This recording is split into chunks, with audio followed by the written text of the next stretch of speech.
নমস্কাৰ বন্ধুসকল, আশা কৰোঁ সকলোৱে ভালে আছে। আজি আমি আমাৰ এই চেনেলটোৰ পৰা প্ৰথম ৰোষ্ট কৰিছোঁ। আশা কৰিছোঁ আমাৰ এই ভিডিঅ'টো সকলোৱে চাই ভালে পাব।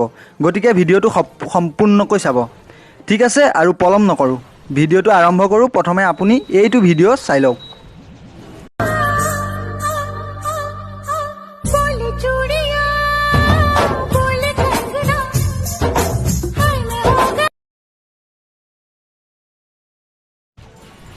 দেখিলে এই মক্কেলটোলৈ মন কৰক। এই মক্কেলটোৰ নাম হৈছে Aditya.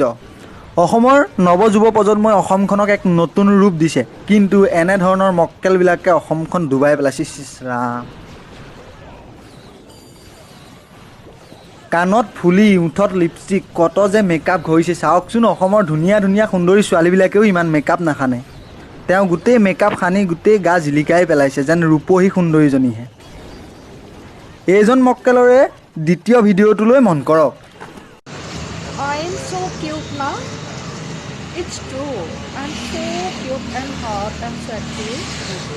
Look like a baby doll, है ना?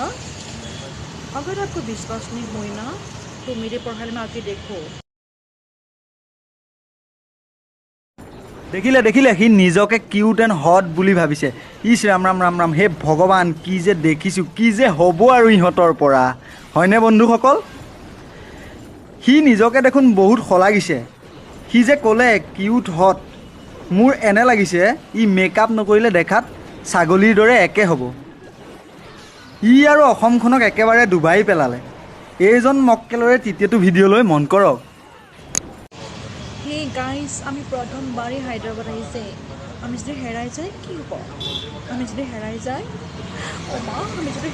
কি হ'ব এখন? ই হায়দৰাবাদ যায়। আৰে ভাই, তই হায়দৰাবাদ যাৱ, নৰকত যাৱ, স্বৰ্গত যাৱ, আমাৰ তাতে ক'ব লগা কি আছে? হায়দৰাবাদ তয়েতো যোৱা নাই, অসমৰ হাজাৰ হাজাৰ মানুহ গৈ আছে। সি ভাবিছে সিয়ে প্ৰথম গৈছে। তই যে গৈছ হায়দৰাবাদ গ'লে মই হেৰালে কি হ'ব? তই যদি চিনিয়ে নাপাৱ গৈছ কিয়? হয় নাই বন্ধুসকল? তই যদি চিনিয়ে নাপাৱ গৈছ কিয়? ঐ মূৰ্খ, তোৰ কমন চেঞ্চ বোলা বস্তু অলপমানো নাই নেকি? এই ইণ্টাৰনেটৰ যুগতো তোৰ এনে অৱস্থা। ইছ ৰাম ৰাম, হে ভগৱান। তই হেৰাই গ'লে একো ক'বলগীয়া নাই আমাৰ, ভালেই হ'ব, অসমৰ এটা আৱৰ্জনা কমিব।